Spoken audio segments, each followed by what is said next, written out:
Joe here from ActionX. Welcome to What's in the Tube, or welcome back if this is your 8th Doom Patrol Season 2 episode review. Oh man, we're reaching the end already. It's funny how we're finally caught up, and now next week will be the season finale. Well, hopefully season finale, not series finale. Hashtag renew the freaking show, HBO Max. You need good stuff. Anyway, so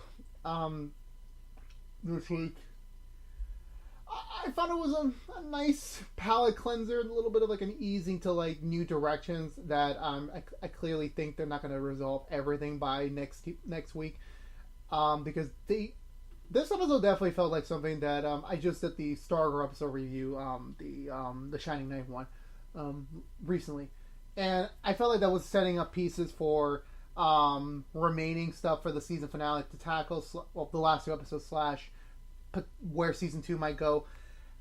Doom Patrol kind of did the same thing with this week, considering the fact, well, technically this wasn't supposed to be the penultimate episode. This was supposed to be the 8th episode, because originally season 2 was going to be 10 episodes.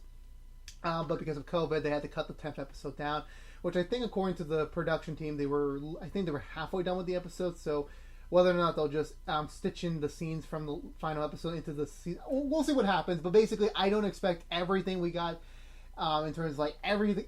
Each character has, like, they put them in specific directions where I don't think we're going to see them resolved by this season. I feel like if we do, hopefully we do get a third season, we'll see some of those directions go from there. But I don't think we'll see everything resolved by next week. But with that being said, let's get down to it. Let's go for the, well, before I, like, overall speaking, I did really enjoy this episode. I feel like this was a nice, simple-ish episode. Like, it's like some thematic themes definitely like spoke. Like, it's more of a rising, like, thread, more like it's like a big conflict. It's more like, was like simmering the heat, but also getting it ready for like the eventual combustion. I cannot speak. But anyway, let's get into the Butcher recap so I can talk about it, and yeah, let's go through it together. So we begin this week with Freck. This is the one problem when, like, this is a multifaceted story. Like, I don't remember exactly which character we start with. I think it was oh yeah, I remember. So we begin in this flashback scene, sort of, where we see this girl being very not well taken care of by her father, and her father's mean a punishment to her is to put her down the well for like a good night or so to kind of teach her a lesson. So I guess that's what's going on here, as we see this girl holding her doll, her bunny doll, and she's stuck on below the well. She's pleading with her dad to kind of rise her up, and that she learned her lesson and everything, but he doesn't listen. She accidentally drops her bunny, and then we kind of like segue back to the underground, where we see Jane, main personality Jane, talking to the other personalities about how there's just been very weird other disturbances since the first two personas were killed by Dorothy and the Candlemaker.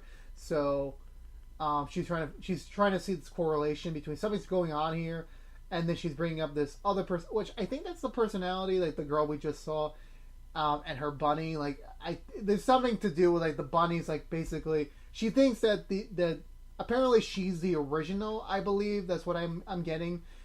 Well, at least what I'm understanding, and the theory is that she's starting to get rid of her personalities to kind of like as a coping mechanism, and since Jane could potentially be on the chopping block, she's trying to find this bunny doll in order to prove her worth to this specific personality, that I'm still good, like I'm still a valuable member of your psyche. So she wakes up and goes to try and recruit someone, which was Cliff. But Cliff is busy dealing with with his daughter, who's just arrived at the manor, which he's of course very elated by. But of course, it's still very tense because, you know, just a few weeks ago she called the police on him, and also the fact that he's a robot. You know, it kind of doesn't make things like a nice smooth transition, if you know what I mean. But Cliff does his best, trying to like introduce her to like his room and try to introduce him to his life in the manor. And it's sweet, and you know, Jane tries to like take him away, but she kind of notices that he's got his own thing going on, so she leaves him alone. And Cliff is like very trying to be a PG-13 Cliff right here, because he doesn't want to scare off his daughter. So it was very nice to see that Doom Patrol can make a PG-13 version work somewhat. Also, the only thing of real note here is that that finger that Cliff was going to use to potentially like begin his 2.0 rebuilding. So he was making breakfast for his daughter, and during that conversation, he found out that she's going to get married, that she and her partner or have kind of I think a little bit of a troubled history, but with a baby coming the way, she decided to like heck with it. We're going to get married. And Cliff is trying to make her like a very delicious breakfast. I miss pancakes. I want to eat pancakes badly. Cliff accidentally fries up the finger he had for his 2.0 upgrades and part of his sausages. So Cliff was just too elated. Like, so they keep their sausages in the freezer. Like, I know there's frozen sausages, but those look way too big to be frozen sausages, in my opinion. Also, I can't speak sausages for some reason. Cliff goes to give her the breakfast, kind of like continued bonding with her and kind of giving her like a bit of a pep talk about how even though like their family history hasn't been the greatest in terms of being parents and being married, Cliff is hopeful that she's going to be the one to break the curse and kind of like begin a new chapter in the family tree. And Cliff's just basically trying to be like catching up to be a better dad. Which is ironic because, again, I was watching Stargirl this week. It probably had nothing to do with each other, but mild spoilers for Stargirl. The last episode I reviewed, we figured out that her Stargirl's father wasn't exactly the nicest, and he really, at the end of the day, he didn't really care about reconnecting. Where compared to here, Cliff putting in the effort is like that's honestly very much more, speaking volumes to that.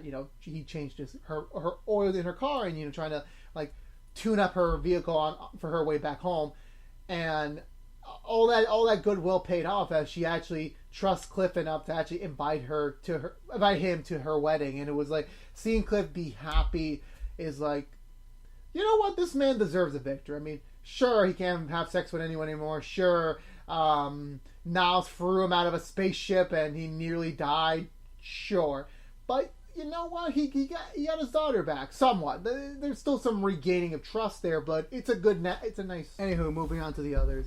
Larry once again is having his personal demons battle with the spirit inside of him.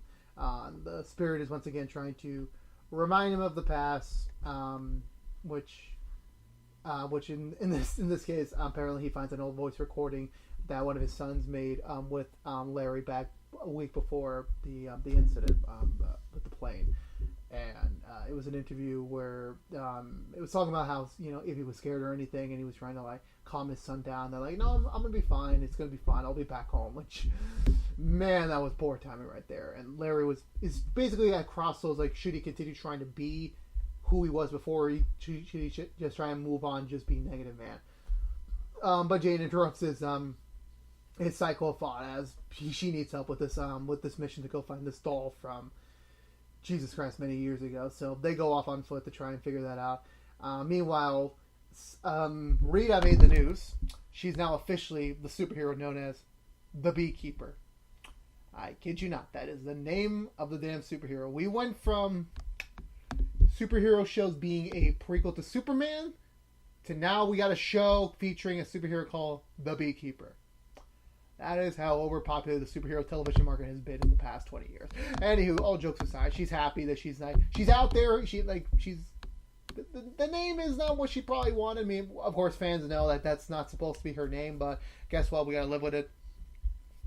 But either way, she's embracing it. She's ready to be a superhero, even trying to make her own semi-spin-off akin to Stone and Steel, which, I'm sorry, it just called Beekeeper and Borg, which it doesn't work. It doesn't rhyme off the tongue well. So even with that, Cyborg also reads on the newspaper that is on this Beekeeper News another article that some VP of some big tech company was just murdered, and he's kind of connecting the dots that it's one of the companies that made some work on Rory's technological advancements. So Cyborg tries calling her, but she doesn't pick up the phone, so he kind of fears the worst, that she probably has some involvement in this, which is confirmed true when they head over to their apartment. And yeah, it's being ransacked by the FBI or the police, the police department. And this thing was kind of funny because, like, they're the cops are like, oh, great, we gotta deal with a superhero who probably wants to get involved, and it's all so funny. And Rita's basically like, I am the beekeeper now. Like, I'm a superhero. Like, I have authority to be here. And both of them don't have any, like, sort of, like, mask on. So much for that secret identity. Cyborg decides to leave after that and leaves the beekeeper there to kind of solely handle and introducing herself to this officer. Oh, yeah, I'm a superhero, too. I'm part of the club. Like, I have authority over all of you. That was amazing. That was just amazing. And then Cyborg actually manages to get a meeting with Rory and talks to her about everything. And Rory just tells him that, hey, I got to do what I got to do. Like, I'm not going to die anymore. I'm able to live. And if there are moments in my current life where I need to kill someone, then I'm going to do it. That's just who I am. Cyborg, being a hero, tells her, I can't allow you to do that. You got to pay for your crimes. I got to take you in. Smart enough. And so Cyborg tries to fight her, which doesn't end so well. And ends at a moment where Cyborg has his I think it's cannon blaster, and it's kind of that moment where it's like, at one moment these two were falling in love, and now they're just on the polar sides of each other. And then Rita shows up in the beekeeper outfit. I'm presuming to help out poor Cyborg, but it just doesn't work. I don't know. She just, like, Rory looks at her, it's like, she just... Oh, maybe I changed my mind on that beekeeper and Borks, but maybe I actually enjoy it. So that kind of ends that storyline. So let's cut back to Larry and Jane hitchhiking across to Arkansas, which I don't even know how far that is from the manor. I don't think they ever gave a location to where the manor is, but I'm pretty sure it's pretty far. I mean, they have the bus. They could just take the bus, but anyway, they're walking. Jane's kind of telling him about what's going on in her head, and, you know, she's just basically doing this to try to prove to the little girl that she is still worthy of being one of her personalities, and all that sorts. They eventually arrive there to the well, where Jane has another flashback to the girl when she's much older. Where in this instant she was apparently staring at someone across the way at the church, because she's getting to that age of, like, you know, being interested in boys. And the father was like, no, you can't talk to boys. No boys allowed. I'm putting you in the well. Sorry if I'm, again, horrible accent there. So she gets sent out back to the well again. But Jane manages to open it up. Larry pulls her down, and yeah, the well's covered in mud. So Jane at first is, like, confused, like, okay, the doll has to be here, and it can't just disappear. Jane, like, starts digging around in the mud trying to look for it, but doesn't find it. But then she finds this very loose rock, so she pulls it out and she finds the doll there, and she also finds a note which was meant for her father. So it turns out on that same day that she got put down the well after the church, that was her day that she was going to, like, leave her father for good and, like, start her own life away from him. So she finds the doll, she puts it in there, she leaves the note there, and she climbs out, basically starting her new life.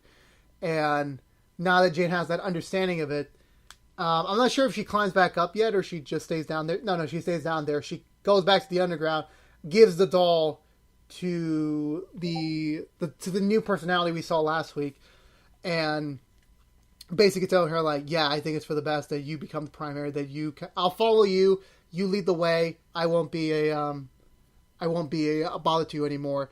And while she says, good, that's a good thing, throws the doll into the well, and then pushes Jane down there too. Where it turns out the reason that these other personalities have been disappearing wasn't because of the girl, was because this certain personality has been pushing them into the well and killing them, meaning that she's the evil one. She has her own plans, and getting rid of Jane definitely helped her out in her plans. So now Jane's stuck in the underground with no way to get back out. And anyway, back to Cliff and Dorothy. Presumably they left the spaceship behind. So you guys just left the spaceship in northern Yukon? A very expensive, well, I'm pretty sure outdated spaceship, but a working spaceship out in the open? Not your best plan, Niles. Not your best plan. I'm presuming they're heading back home. They stop at a gas station. Niles asks Dorothy to go get him some chocolate and get her whatever she wants. So Dorothy goes along with it. But while Dorothy's off to go get that, Niles gets a call from Whitney. Mark Sheppard's character, he gets a call from him that basically he manages to do some more digging about the candle maker.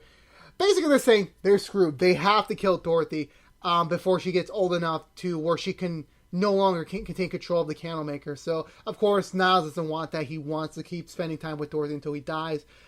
But at this point, Whitney's like, no, we gotta kill her. If that thing gets out, we have no chance of beating it. So, but meanwhile, back in the gas station, the convenience store section whatsoever, Dorothy's looking for what she needs, and then she gets kind of like singled out by another kid and her mom because of the way she looks, and Dorothy, in like one of her like sad moments, runs towards the bathroom, but also Dorothy's wondering like why she's bleeding from underneath, and I'm like, it's that time of life, little girl, where girls become women, or I don't know. When I have my own daughter, I'm gonna basically tell my wife, go tell her about this whole thing. I can't. I'm gonna scar her mind forever trying to explain to her what a period means. I can't do it. That's not for me. But and thankfully there's a nice convenience store worker who notices Dorothy and tells her, you know what, it's fine. This is all natural. Everyone gets this. Don't worry about it.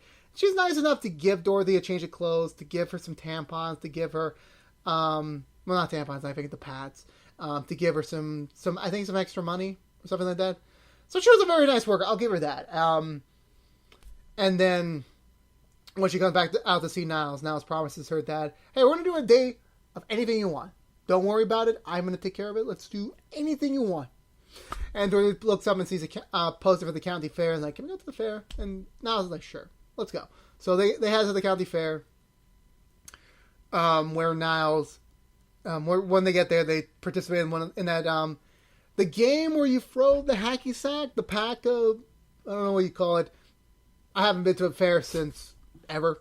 God, I hate COVID. I want to go back to the fair. What was I going to say? Oh yeah. During the moment when Dorothy wins the event, she gets a vision from her mother giving her like these boots. Apparently, they're supposed to be like, it's your time now. It's time for you to achieve your destiny, or stuff like that. And Dorothy's getting these visions from her mom and such like that because of these boots. Niles decides to send her on her way to the fun house so Niles can get some time alone. It turns out Niles' age is catching up to him. He's starting to like bleed. He's starting to bleed as he coughs, which is not a really good sign. Dorothy is having fun in the fun house, but then apparently she gets to the certain section of it and she starts having another vision. This time a more vivid one as she's back in the Yukon by herself. She gets the boots, but she's unable to beat Candlemaker, and she realizes that he's coming. So she runs out to meet up with Niles. Niles decides to put on an act for her to kind of like show her like, no, I'm fine, don't worry about it, and decide to head up the Ferris wheel before they head back home. And it's a nice touching moment. Like, I think this was the last father-daughter moment they're gonna have before, the inevitable destruction happens. It was a nice, sweet moment. It was a very nice, poignant moment between Niles and his daughter. I really loved it. But as they're heading out, Niles asks her, hey, can you get some lollipops for me? Like, some of those big-ass lollipops before we head out. But on his way out, he's having another coughing fit. Whitney shows up when he falls off his chair to kind of help him out. But Whitney basically warns him, like, we gotta take this girl out before anything happens. But then they look up and they see this wax, this plastic thing kind of starting to melt through. And Whitney's like, it's too late. It's too damn late. It's coming. We're all dead because you don't even want to kill your daughter. Now we gotta live with the consequences. And then back to Dorothy when she sees the lollipops melting in front of her and realizing that, yeah, Candlemaker's coming. He's breaking free. We're all screwed, but we'll figure that out next week.